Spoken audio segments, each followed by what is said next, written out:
Hello again and welcome to another edition of Southern Country. Hi, I'm Herb Southern and welcome to the show. On this show I happen to have DreamWorks recording artist Scotty Emerick. How you doing, Scotty? I'm doing well. How are you? I'm doing fine. Thank you very much for taking time and being on the show. Well, thanks for having me. Let's talk about The Coast is Clear.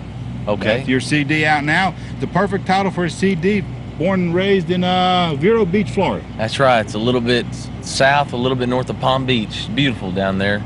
Little town on the beach. And I moved to Nashville when I was 19, and I turned 30 this summer, and I've been blessed the last 10 years. I've been working on my craft and been fortunate enough to make a living writing songs, and my first CD here on DreamWorks comes out October 14th. That's the CD, but you got a single out now. It's called I Can't Take You Anywhere. That's right. The video's out, and it was your first release. That's right. Now, let's talk about that video a little bit, and we'll talk about a couple of the other songs that are on there, like Where's My Beer and The Coast is Clear, you know, those songs on there. Okay. Let's talk about The Coast is Clear. That's the name of the title. That's the title cut from the CD.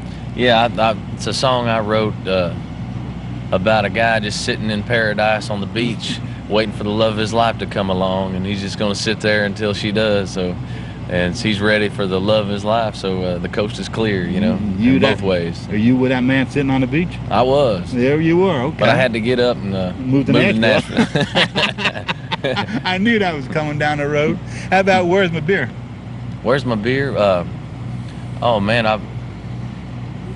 I noticed that at parties, you know, and especially through high school and stuff, everybody was drinking beer, you know, and, man, it'd be easy people would be picking up and say, you know, is this one mine? Where's my beer? So I just made a little funny heartbreak song, you know. Okay. So how about Enjoy Yourself? Enjoy Yourself is a song about a little party going on in the neighborhood, and he's inviting the gal over, you know, and you just come on over, enjoy yourself, have a good time, dance a little dance, drink a little wine. There you go. Sounds like both of those songs are kind of, you know, in the same realm. How about Uncomplicated? Oh, that's a little bluesy kind of a tune that I wrote that kind of describes me. Real simple t-shirt, jeans, you know, black coffee, no sugar, no cream, you know, uncomplicated. And boy, up that, you wish life was that easy, huh? Yeah, that's right. Let's talk about some of the writers on that show. Here they are. There. Mr. Emerick, I got your popcorn for you. Oh, well, thank you. Thank right. you. I'm sorry. Hey, I don't want to interrupt. Can I just? I'm sorry. Just take a second. This is Blake's show. Come here. How you doing? No, not today. Not today. Okay. Scotty is assistant today. Hey, there goes your Brinks truck full of money. Thanks, Blake. Let's talk about some of the writers on here. You were a co-writer on a lot of those, and I've named some of them. Yep. Now, how did you meet most of these writers? Oh, this is the last 10 years I've been in Nashville, you know. We're just like good friends of mine, you know, and great songwriters, and they're just a pleasure to work with, you know. They help hone your craft, huh? Yeah. Yeah, buddy. You co-wrote all these 11 songs. Are they special for you, or CD special as far as being written for you as the person, or were they just written? No, they're special to me, you know. They're a part of me, and Toby and I wrote 2 songs together on this album. Okay. Which I Can't Take You Anywhere, my first single, you know, Toby and I wrote. Right. We're proud of that. All right, you co-wrote all the 11 songs on this CD. Yeah. Are these 11 songs on this CD special as far as being written for you personally? Oh yeah, they're all special. You know, I love them all. You know, when you write a song, you know, you spend a lot of time with it, you know, and getting it right, and you know, you get attached to it, and you go in, and by the time you record it and sing it and stuff, you know, they're special. You know, you wouldn't be singing something if you didn't like it. You know. How long ago were some of these songs written? Last year. Okay, they were pretty recent. Yep. They weren't in a catalog you brought back from, you know, the old days. No, sir. Okay. They're all from last year. Yeah. How many songs did you listen to before you were picked the 11? How many did you choose from? Well, I just not that many. You know, I wrote. You know, I've got a pile of songs that I weeded through, and I just kind of Toby and I together, you know, sat down and picked which ones would be the best. You know. And describe your gut string guitar. Yeah, I play a nylon string guitar instead of a steel string guitar, like Willie Nelson's, and it's just my favorite guitar. It's like a piece of furniture that you just get attached to, you know, for years, and it's got a hole that's worn through it, you know. Oh yeah. From my fingernails playing. Pretty old, huh? Yeah. You start out with that in Vero Beach? No. I've got a lot of guitars, but I think I've had that about 10 years, you know, that guitar. What did it do? It says it just fits your voice and better describes your sound. Yeah, I sing kind of low and soft, you know, like Don Williams or something, like, you know, a couple of my heroes. Sure. And a nylon string is, you know, it just fits my, you know, my style of music. Okay. You've been writing songs since you were in the mid-teens. Your first song, what was the first song that came out of your pen? Remember you were the first song you ever wrote? I think it was called If I Could Only Hear Mama Pray Again. Okay. Like Can you remember the... No. You don't remember that one? No, that was many a tunes ago. Okay. And moons. There you go. Many a moons and tunes ago. How did your songwriting abilities improve? You studied other writers, I read. Oh, yeah. How do you study a writer? Just how they structure a song, and melodically and lyrically, you know, what a great idea is and what makes good ideas from bad ideas, and, you know, just constantly doing it like a craft, you know, just going to work every day and doing like it. like you were a tile man making a cap, or, you know, making a kitchen, Woodwork, you know, or any craft. Now you've started pretty hard because you wrote and co-wrote a few #1 songs for some heavyweights, and some of your songs were picked up by, you know, some pretty good people, like Beer from a Horse. Toby and Willie put that one together on the screen and on the album. Yeah, Toby and I have written a bunch of songs together, and I've learned a lot off of Toby. You know, he's a great songwriter, and we gelled in a lot of ways, you know, in songs, and have a really good time, and been very fortunate to have, you know, a song like Beer from a Horses stay at #1 like 6 weeks, you know. 6 weeks, I would say. It wound up on 2 CDs also. Yeah, that's Willie right. Nelson's and Toby Keith's Unleashed. Yeah. You know, that was Willie Nelson's Live and Kicking, and it was on his 70th birthday TV show. Yeah. Were you on that? You were right on that stage? Yeah. How did that feel? Oh, it was great. That had to be a highlight in your career, standing next to Willie Nelson, an icon like that, singing one of your songs. Yeah, it's incredible. You know, I grew up.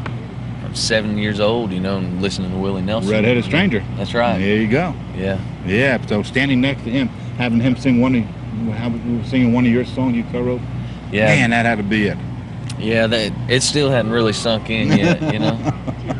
You're still Scotty Emerick, huh?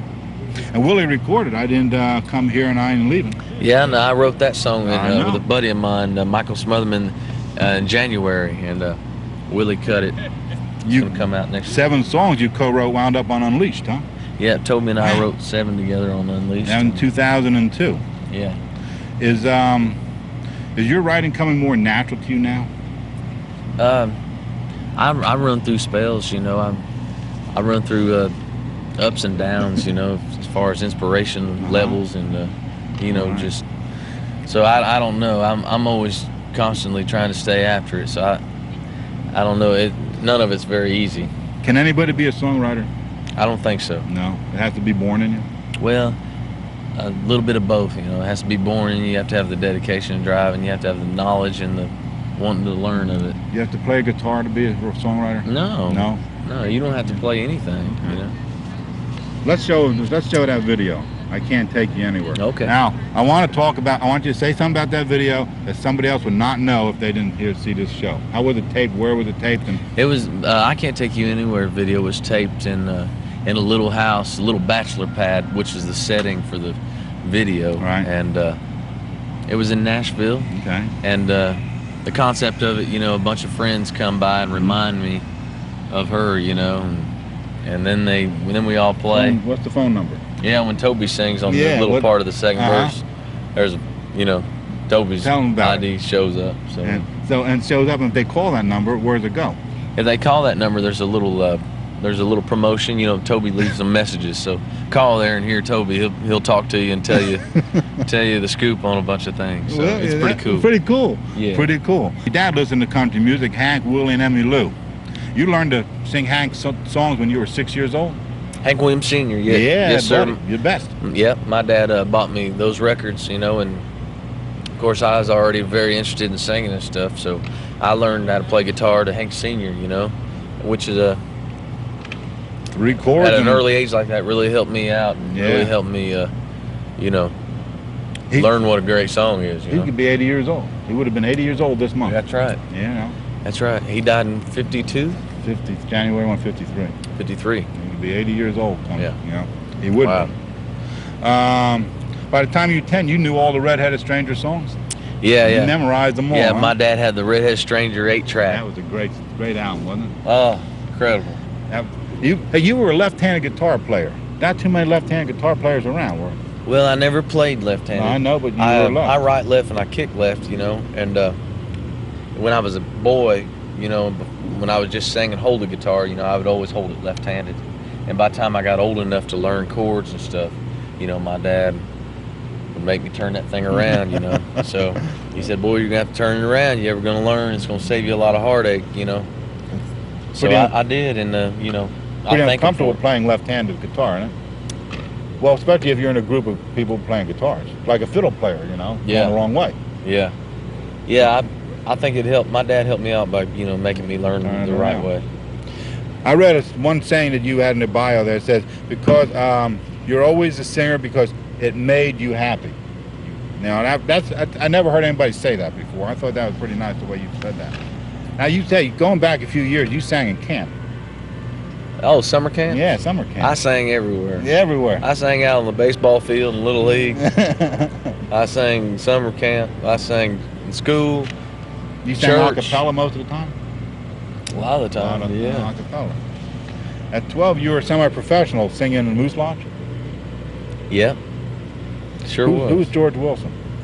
He was a local talent? Good older guy and had a band called the 2+2 Band. So it was George Wilson 2+2 Band, so it was a 5-piece band. They played real good country, and that's the first time I'd ever played with somebody.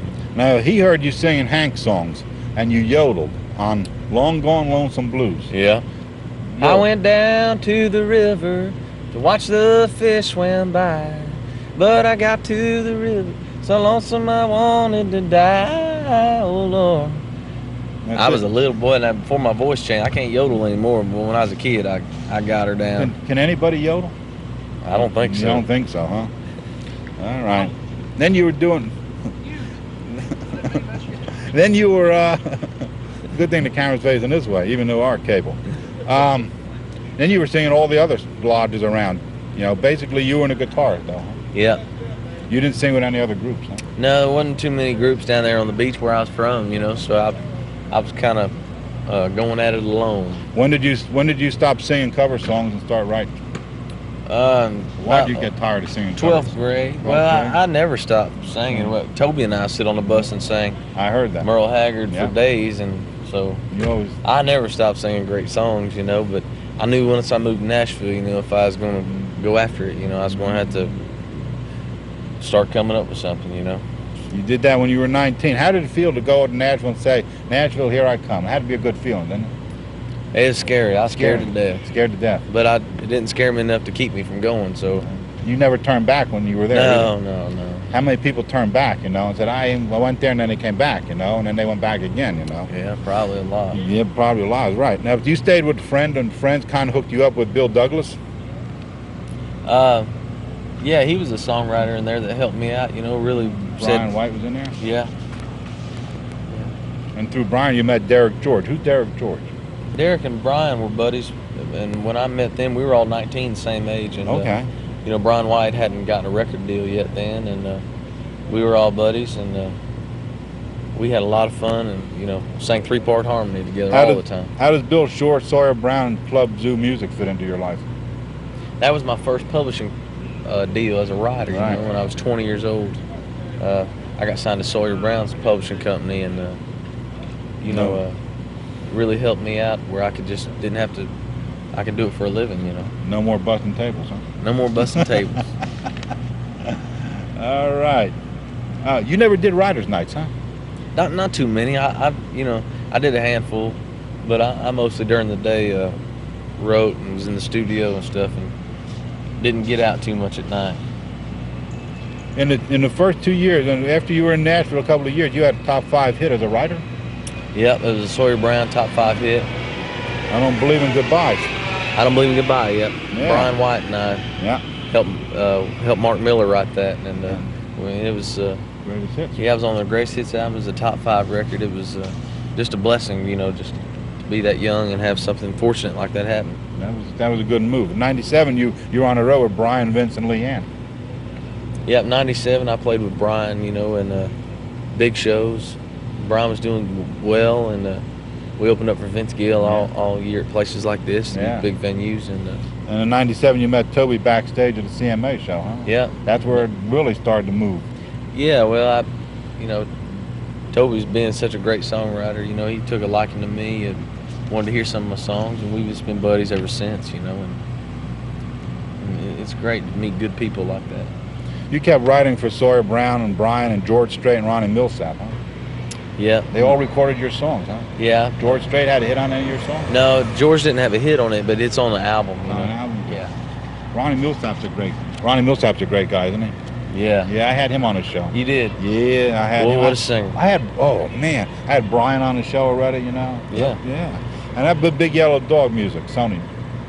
Yeah, that was a publishing company I signed to 3 years ago, and You still on with them? I got one more year left, just about, and then I'll. You had 5 songs on Pull My Chain, Toby's album, huh? Yep, and we had I'm Just Talking About Tonight, which was my first #1 as a writer. There you go. We wrote, as a matter of fact, we wrote that song we wrote it up near Pittsburgh. We were in the Northeast when we wrote that. What are bus songs? Bus songs, we'll do them tonight in the middle of the show. I come out, and there's songs that are politically incorrect that Toby and I have written, like I'll Never Smoke Weed with Willie Again. True story. Yeah, I bet. They're just funny little songs that we've written, and they're not any album or anything. They're just bus songs, stuff you. No, they're going to be on Toby's new album coming out this fall. And, okay. The album of his is called Shockin' Y'all. It comes out in November. And the bus songs will be on there, and the crowd really loves them. Do they? And they're unique songs and funny songs. It's great. Now awards, 4 BMI awards. Yeah. CMA gave you a nod for Beer and My Horses. Yeah, that's November 5th. Yeah, so I'm crossing my fingers. Yeah, let's hope so, pal. If that wins Song of the Year, Toby and I get to walk up there. You performed for President Bush? Yeah, Toby and I did. We were in San Diego last month and played a few songs for the troops, and then Air Force One came in, and the President came up and gave a rally speech. You know, it was great, you know. That had to be a highlight, huh? Oh, yeah. Yeah. Getting close, that close. Willie's 4th of July Picnic, you sang there too? Yeah, we did Willie's 4th of July Picnic in Austin, and the Grateful Dead played, and Merle Haggard came and played, and we got up and played, and it was great. How'd Fanfare treat you?